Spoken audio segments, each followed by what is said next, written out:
Good evening students, मैं advocate Neha Singh आप सभी का अपने यूट्यूब चैनल एडवोकेट नेहा की पाठशाला में एक बार पुनः स्वागत करती हूँ। स्टूडेंट्स, हम लोग अभी आधुनिक भारत पढ़ रहे हैं। इस क्रम में मैंने पिछले लेक्चर में आप लोगों को स्वामी विवेकानंद तथा रामकृष्ण मिशन आश्रम के बारे में बताया। साथ ही स्टूडेंट्स, अब हम अगले ऑर्गेनाइजेशंस के बारे में पढ़ने जा रहे हैं, जिसमें हम लोग पढ़ेंगे student theosophical society. Theosophical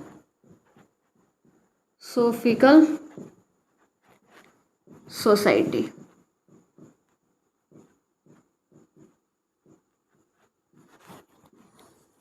student, सबसे पहले आप जान जाइए कि थियोसॉफिकल जो है वो दो वर्ड थियो ऐसे हम लिख देते हैं, थियो प्लस सोफी से बनाया गया है। थियो प्लस सोफिया, तो ये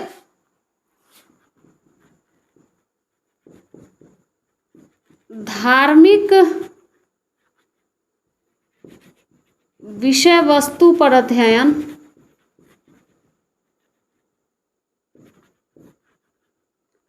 इसका मतलब होता है नॉलेज या अध्ययन। तो कहीं ना कहीं धार्मिक बिंदुओं पे अध्ययन करने से जुड़ा था।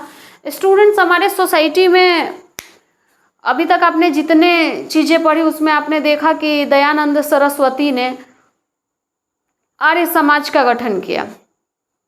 उसमें उन्होंने क्या कहा?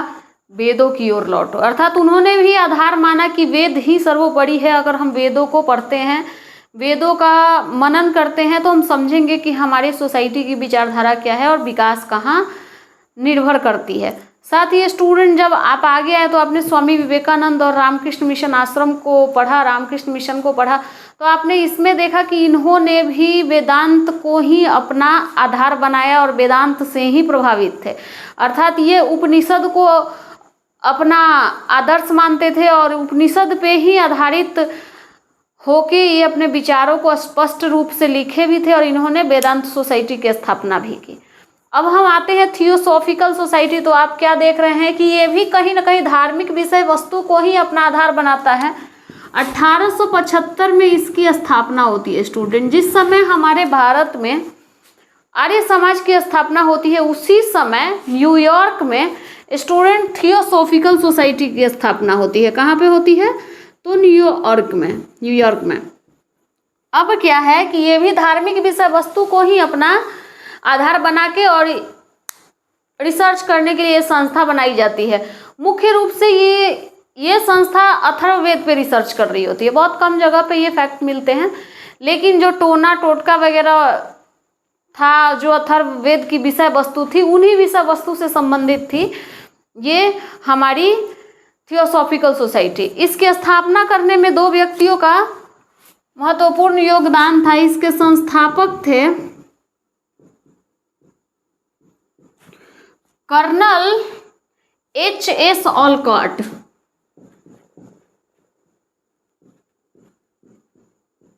H.S. ऑलकॉट तथा ये संस्थापक में पुरुष में थे कर्नल H.S. ऑलकॉट और एक महिला थी मैडम H.P.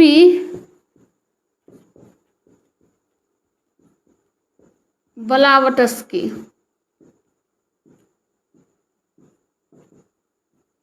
इनके प्रयासों से थियोसॉफिकल सोसाइटी की स्थापना न्यूयॉर्क में होती है। न्यूयॉर्क में इसकी स्थापना होने के बाद भारत में जब ये आते हैं, भारत में इनको देखा जाए तो स्वामी दयानंद सरस्वती ही इनको भारत आमंत्रित करते हैं। और भारत जब ये लोग आते हैं तो भारत में अपना हेडक्वार्टर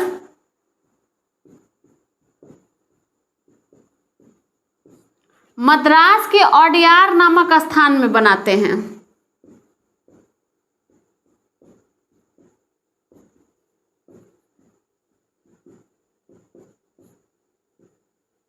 मद्रास के ओडियार नामक स्थान पे इंटरनेशनल हेडक्वार्टर इसका बनता है थियोसॉफिकल सोसाइटी का।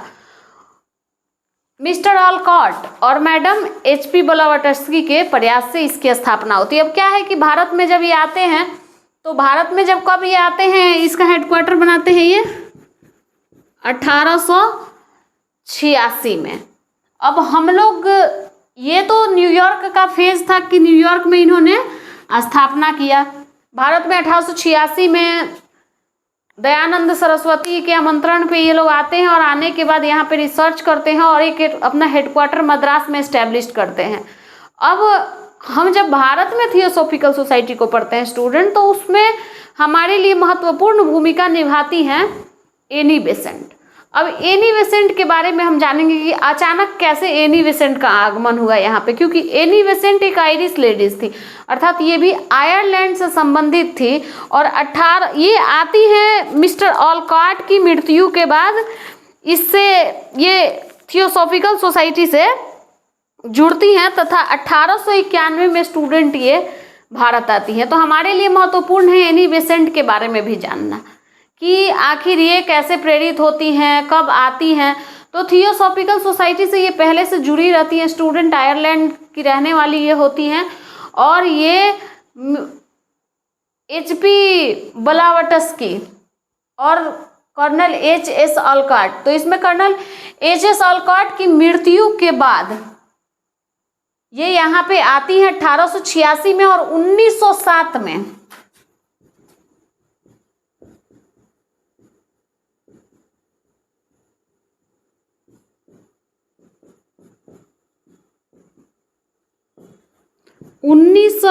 में एनी बेसेंट थियोसॉफिकल सोसाइटी की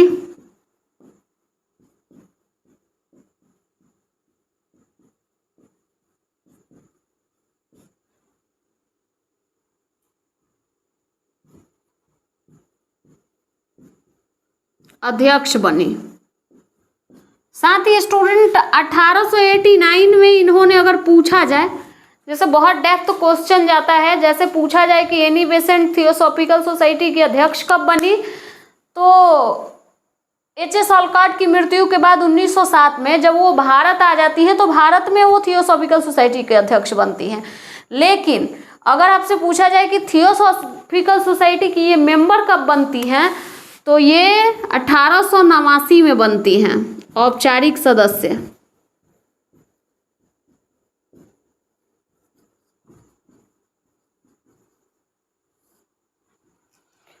अब हम एनी बेसेंट के बारे में थोड़ा सा जान लेते हैं, जहां जरूरत पड़ेगा वहां हम आप लोग को बताएंगे।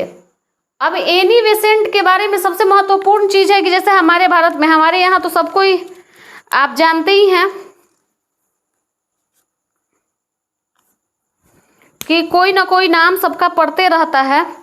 तो भारत में जब एनी बेसेंट आती हैं तो इनको लोग एनी बेसेंट नहीं बोल पाता है, तो अपनी सहूलियत के लिए लोगों ने इनका नाम माता बसंत रख दिया था।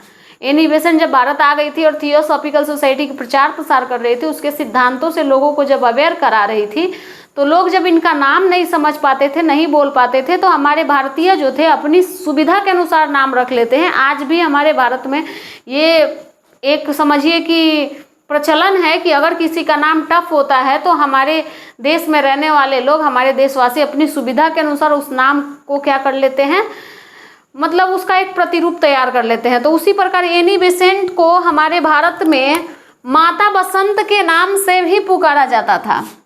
भारत में क्या कहते थे लोग उनको, माता बसंत। एनी बेसेंट को माता बसंत के नाम से हमारे भारत में बुलाया जाता था और माता बसंत उनको बोला जाता था। ठीक है, जब वो मैडम ब्लावटस्की की मृत्यु के बाद 1891 में जब वो भारत आई थी, 1886 में यहाँ पे क्या होता है, ऑर्गेनाइजेशन एस्टेब्लिश होता है। 1891 में वो भारत आती है। भारत आने के बाद स्टूडेंट वो 1907 में थियोसॉफिकल सोसाइटी की भारत में अध्यक्ष बनती हैं। इनको भी कहा जाता है कि ये भी वेदांत के सिद्धांत में विश्वास रखती थी। और स्टूडेंट, मैं आप लोगों को अवगत कराना चाहूँगी एक फैक्ट से कि अगर आपसे क्वेश्चन पूछ दे कि भारत से जुड़ा पहला व्यक्ति और सबसे महत्वपूर्ण व्यक्ति जो अमेरिका के प्रथम धर्म सम्मेलन में भाग लिया था जो कि शिकागो में आयोजित किया गया था? तो आपका आंसर हो जाता है स्वामी विवेकानंद। लेकिन अगर पूछ दिया जाए भारत से संबंधित महिला, भले ही ये आयरलैंड की थी, लेकिन 1893 ईस्वी में स्टूडेंट एनी बेसेंट भी शिकागो धर्म सम्मेलन में भाग ली थी। ये भी वेदांत के सिद्धांत में विश्वास रखती थी और 1893 में ये शिकागो धर्म सम्मेलन में भाग ली थी। आप होम रूल के बारे में सुने होंगे। होम रूल का सिद्धांत सबसे पहले आयरलैंड में ही आया था। तो मैं स्टूडेंट्स, पहले आप इस फैक्ट्स को जो भी बोर्ड पे लिखा है उसको नोट कर लीजिए, फिर मैं नेक्स्ट फैक्ट की ओर आती हूँ।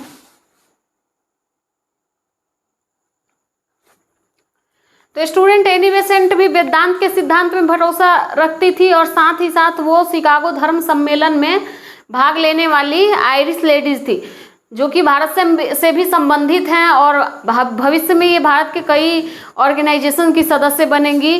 कई तरीके की कार्यशैली भी यहाँ पे वो संचालित करेंगी, जिससे हमारे भारत के पक्ष में और भारत को स्वराज प्राप्त करने में सहायता प्राप्त होगी। तो स्टूडेंट जब ये भारत आती हैं तो भारत आने से पहले ही ये चार्ल्स ब्रैडलॉ से, एनी बेसेंट जो थी चार्ल्स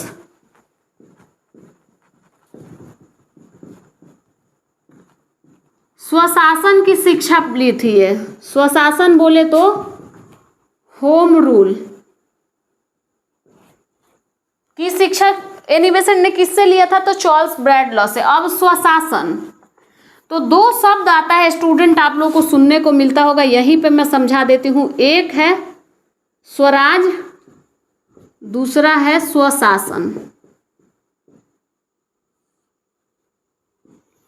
स्वराज और स्वशासन में क्या अंतर है?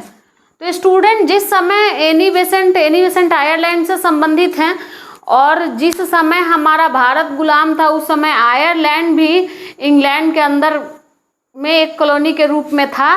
तो स्वशासन में क्या था स्टूडेंट की, जो आयरलैंड था तो आयरलैंड में भी इंग्लैंड का शासन था और इंग्लैंड जो था किसी भी देश में प्रशासन संचालित करने के लिए वो क्या करता था कि उस चीज को दो भागों में बांट दिया था। ब्रिटेन की सरकार ने बांट दिया था, एक तो आंतरिक और दूसरा बाहरी। तो बाहरी मामलों में क्या रखता था ब्रिटेन की सरकार? क्या कौन कौन से मामले रखती थी? विदेशी मामले, संचार के मामले और सैन्य शक्ति पे अपना हिसाब रखती थी। संचार के मामले में ये अपना वर्चस्व इसलिए रखती थी कि मान लीजिए कि वो कुछ चीज़ें सर्कुलेट कर रहे हैं तो वो कॉन्फिडेंशियल रहे। अगर सेना पे उनका वर्चस्व रहेगा तो कहीं भी शासन स्थापित करने में इनको सहयोग मिलेगा।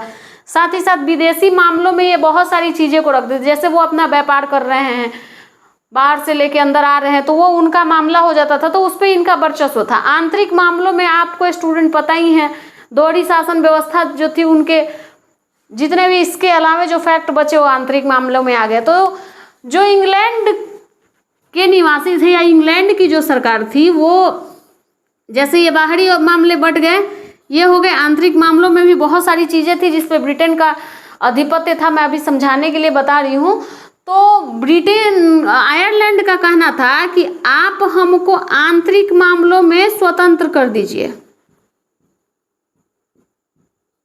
कहने का मतलब कि हमारा जो आंतरिक मामला है उस पे हम अपना कानून बनाएंगे। लेकिन वो भी क्या किया था, ब्रिटेन अपने हैंड में रख लिया था। तो वो आंतरिक मामलों में अपनी स्वतंत्रता चाहते थे, इसीलिए उन्होंने क्या किया था, होम रूल का गठन किया था। अर्थात आप समझ सकते हैं, घर के अंदर जो भी चीज़ें होंगी उसके लिए नियम हम बनाएंगे। तो इन्होंने होम रूल की मांग की थी, जिसका सबसे पहले शुरुआत आपको बोले तो आयरलैंड में हुआ था। और इसको शुरुआत करने वाले में अगर किसी का नाम आता है स्टूडेंट तो रेडमंड, आप सभी पढ़ सकते हैं इसको, रेडमंड। तो इनका कहना था कि आयरलैंड में जो भी चीज़ें हो, आंतरिक मामले हो, उसको फ्री कर दिया जाए उस पे आयरलैंड ही अपना निर्णय ले और उसी का निर्णय अंतिम माना जाए। और आप देखते हैं कि बहुत सारे एक्ट्स आते हैं जब हमारे भारत में 1857 का विद्रोह होता है तो बहुत सारे एक्ट बनाए जाते हैं और उस एक्ट के माध्यम से आप देखते हैं कि दोहरी शासन व्यवस्था लागू की जाती है, जिसमें ब्रिटेन के सरकार की तरफ से बहुत सारी चीज़ें सुविधाएं दी जाती हैं, लेकिन कह दिया जाता है कि अंतिम निर्णय ब्रिटेन की सरकार का होगा। तो इससे कोई बेनिफिट तो था नहीं। तो आयरलैंड के सरकार का कहना था कि आप बाहरी चीज़ों पे अगर अपना अधिकार रखते हैं तो रखिए, लेकिन आंतरिक चीज़ों पे हमको शासन करने दीजिए, आंतरिक मामलों में हमको निर्णय लेने दीजिए ताकि हम इस पे कुछ कर पाएँ। और उनके प्रयास से 1921 में इनकी मांग पूरी भी होती है। ठीक है, रेडमंड के प्रयास से 1921 में उनकी मांग पूरी होती है। ये आयरलैंड का कंसेप्ट था, आया भी हमारे भारत में भी होम रूल सोसाइटी का गठन होगा, आपको पढ़ने को मिलेगा।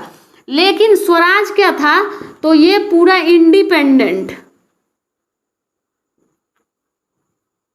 मतलब स्वतंत्रता का ये एक सिनोनिम था। और आपको स्टूडेंट बताएं कि आपने देखा था कि पंडित जवाहरलाल नेहरू ने पूर्ण स्वराज का मांग किया था।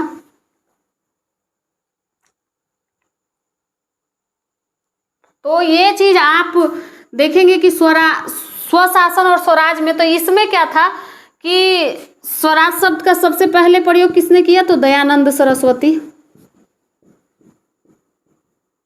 सर्वप्रथम स्वराज शब्द का प्रयोग किसने किया, तो दयानंद सरस्वती। आपने बाल गंगाधर तिलक का स्टेटमेंट तो पढ़ा ही है कि स्वराज मेरा जन्म सिद्ध अधिकार है और मैं इसे लेकर रहूंगा। इसके बाद स्टूडेंट आते हैं, आप 1906 का कलकत्ता अधिवेशन देखते हैं।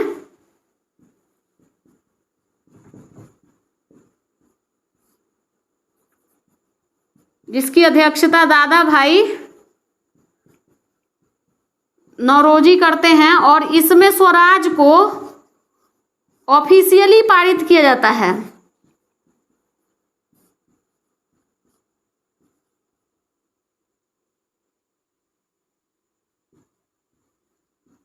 यानी पहली बार कांग्रेस के मंच से भी स्वराज का समर्थन किया जाता है। अर्थात इसका मतलब यही होगा कि हमें पूर्ण शासन पर मेरा अधिकार चाहिए, पूर्ण शासन व्यवस्था पर हमारा अधिकार चाहिए और आप इसको दीजिए, नहीं दीजिएगा तो हम इसको छीन लेंगे। तो ये चीजें, ये स्वशासन होम रूल से आया कि एनी बेसेंट ने होम रूल की शिक्षा किससे ली, तो चार्ल्स ब्रैडलॉ से ली। आपको हमने यहीं पे स्वराज और स्वशासन समझा दिया।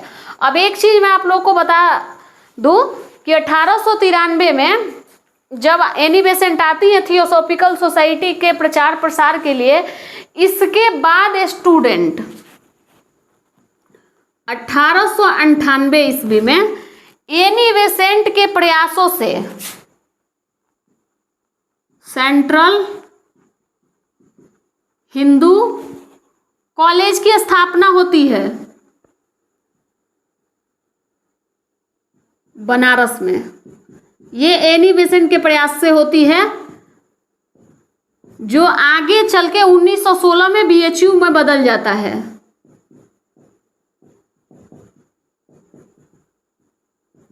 बनारस हिंदू यूनिवर्सिटी बना किसके प्रयास से, तो मदन मोहन मालवीय। अर्थात ये भारत आई जिस काम के लिए वो काम तो की ही, साथ ही शिक्षा के क्षेत्र में भी इन्होंने बहुत ही अच्छा प्रयास किया। तो शिक्षा के क्षेत्र में इनका प्रयास ये रहा कि उन्होंने सेंट्रल हिंदू कॉलेज की स्थापना बनारस में की और 1916 में वही central Hindu college Banaras Hindu university के रूप में आया। किसके प्रयासों से, तो महामाना मदन मोहन मालवीय।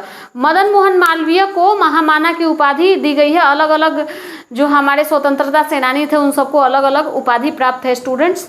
तो ये रहा हमारा एनी बेसेंट का हमारे भारत में प्रयास। आगे चल के वो कांग्रेस की अध्यक्ष भी बनती हैं स्टूडेंट। कांग्रेस की पहली महिला अध्यक्ष एनी बेसेंट को बनाया जाता है। अगर पूछ दिया जाए आपसे क्वेश्चन कि कांग्रेस की पहली विदेशी महिला अध्यक्ष, तो एनी बेसेंट ही होंगी। साथ ही स्टूडेंट कांग्रेस की दूसरी महिला अध्यक्ष बनती हैं सरोजनी नायडू। लेकिन अगर आपसे पूछ दिया जाए कि कांग्रेस की पहली भारतीय महिला अध्यक्ष कौन थी, तो वो सरोजनी नायडू थी। अगर आपसे पूछ दिया जाए कि कांग्रेस की तीसरी महिला अध्यक्ष कौन थी, तो वो हो जाएगा नलिनी सेन गुप्ता। लेकिन नलिनी सेन गुप्ता जो थी स्टूडेंट, वो एक आंग्ल भारतीय थी, तो पहली आंग्ल भारतीय अध्यक्ष कांग्रेस की थी नलिनी सेनगुप्ता, और तीसरी महिला अध्यक्ष कांग्रेस की बनी थी नलिनी सेनगुप्ता। इस थॉट को भी मैं कल आप लोगों को नोट करवा दूंगी। वैसे आप हमारे इस लेक्चर से भी सुन के अपने कॉपी में नोट्स बना सकते हैं। तो स्टूडेंट्स, आज के लेक्चर में हम इतना ही रहने देते हैं। पुनः कल हम किसी नए टॉपिक के साथ आएंगे। तब तक आप हमारे चैनल से जुड़े रहिए। प्रीवियस जितना भी हमारा लेक्चर है देखिए, उससे आप अपना नॉलेज डेवलप करिए। साथ ही स्टूडेंट चैनल को लाइक करिए, शेयर करिए और सब्सक्राइब करना बिल्कुल भी मत भूलिए। और ज़्यादा से ज़्यादा संख्या में अपने दोस्तों को भी ये शेयर करिए ताकि वो भी अपना ज्ञान वर्धन करें। स्टूडेंट्स, धीरे धीरे सारी क्लासेस अपडेट होने लगेंगी। थोड़ा सा अकेले होने के कारण समस्या होती है, इसलिए आप सबका अगर सहयोग बना रहा तो पूरे टाइम टू टाइम सारी क्लासेस अपडेट रहेंगे। Thank you student.